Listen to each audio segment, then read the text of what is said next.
क्या आप जानते हैं कि पेंटर बनने का सपना टूटने के बाद कैसे करोड़ों लोगों को अपनी जान गंवानी पड़ी?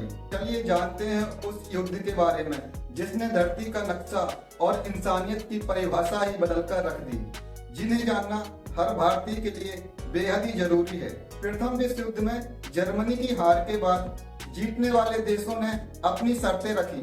वर्साय संधि 28 जून साल 1919 को हुई, लेकिन इसने शांति लाने की बजाय एक ऐसे युद्ध के बीज बो दिए जिसे आज हम वर्ल्ड वॉर 2 के नाम से जानते हैं। जर्मनी को जबरदस्ती इस पर हस्ताक्षर करने के लिए मजबूर किया गया, जिसे जर्मन लोग इसे पीठ पर छुरा घोंपना कहते थे। जर्मनी पर 33 बिलियन डॉलर, आज के हिसाब से लगभग खरबों रुपए जर्मनी पर जुर्माना लगा दिया गया। जर्मनी का 13% हिस्सा और उसके सारे उपनिवेश छीन लिए गए। जर्मनी पर सैन्य पाबंदी लगा दी गई।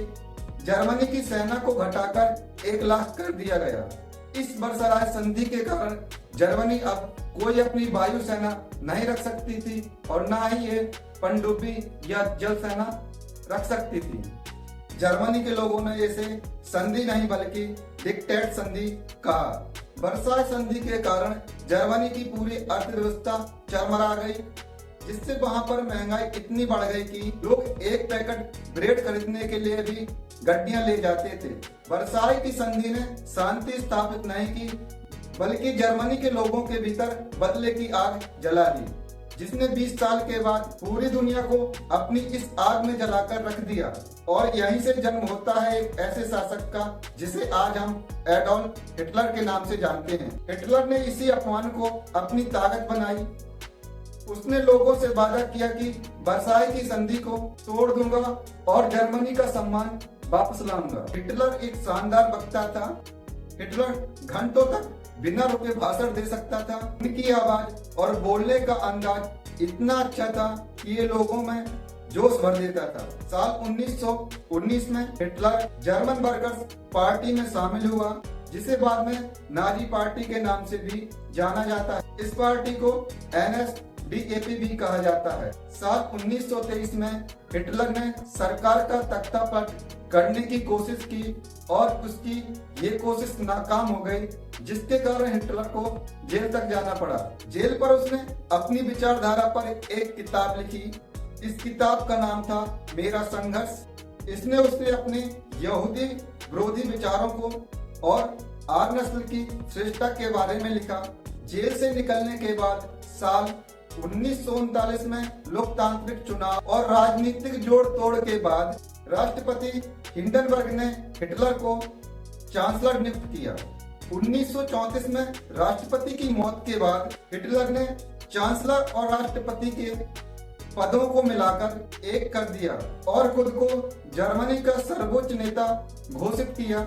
हिटलर ने अपनी गुप्त पुलिस भी बनाई, जो विरोधियों को बेरहमी से कुचल देती थी। हिटलर ने अपनी पार्टी के लिए प्राचीन स्वास्तिक चिन्ह का यूज किया और इस चिन्ह को इसने अपनी शक्ति और शुद्धता से जोड़ा। फिर वह दिन आया जिसने पूरी दुनिया को इस आग में झोंक दिया।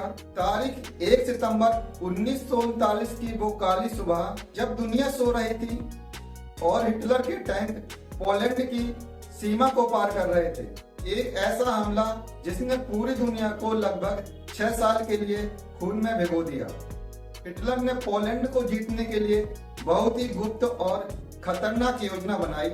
हमले का बहाना बनाने के लिए नाजियों ने गिलिब्रिट्ज घटना को अंजाम दिया। अपने ही रेडियो स्टेशन पर हमला करवाया और दोष पोलैंड पर लगा दिया ताकि वे इसे जवाबी कार्रवाई कह सकें। सबसे पहले जर्मन की वायुसेना ने पोलैंड के हवाई अड्डे, संचार केंद्र और पुलों को तबाह कर दिया। इसके बाद जर्मन के टैंकों ने पोलैंड की सीमाओं को तोड़ा। हमले से ठीक पहले जर्मनी और सोवियत संघ रूस के बीच बातचीत हुई। दुनिया ये देखकर हैरान थी, क्योंकि ये दोनों देश एक दूसरे के कट्टर दुश्मन थे। लेकिन हकीकत यही थी कि इन दोनों देशों ने गुप्त रूप से पोलैंड पर हमला करने की योजना पहले ही बना ली थी और पोलैंड को जीतकर आपस में बांटने का समझौता पहले ही कर लिया था। इसलिए 17 सितंबर 1939 को रूस ने भी पोलैंड पर पीछे से हमला कर दिया। पोलैंड पर कब्जे के बाद 7 से 8 महीने तक कोई भी जमीनी लड़ाई नहीं हुई। ब्रिटेन और फ्रांस ने युद्ध का ऐलान पहले ही कर दिया था, लेकिन वे अपनी सेना को तैयार कर रहे थे। साल 1940 अप्रैल और मई के महीने में हिटलर ने अपनी खामोशी तोड़ी और एक के बाद एक देशों में कब्जा करना चालू कर दिया। डेनमार्क और नॉर्वे, बेल्जियम, नीदरलैंड और लक्जमबर्ग में कब्जा करने के बाद जर्मनी सेना फ्रांस की ओर बढ़ने लगी। जिस फ्रांस को दुनिया की सबसे मजबूत सेना मानी जाती थी, उस फ्रांस ने मात्र 6 हफ्तों में ही अपने आप को जर्मनी के सामने सरेंडर कर दिया। फ्रांस जीतने के बाद अब हिटलर रुकने का नाम ही नहीं ले रहा था। जून साल 1941 में हिटलर ने एक ऐसी सबसे बड़ी गलती कर दी जो इसके पतन का मुख्य कारण बना। उसने अपने साथी रूस पर ही हमला कर दिया। रूस की विशाल सेना और कड़ाके की ठंड के कारण हिटलर को यहाँ पर हार का सामना करना पड़ा। 1945 में रूस की सेना जब जर्मनी की राजधानी बर्लिन तक पहुंच गई। 30 अप्रैल 1945 को जब रूस की सेना हिटलर के बंकर के करीब पहुंची तो हिटलर ने बंकर में ही आत्महत्या कर ली।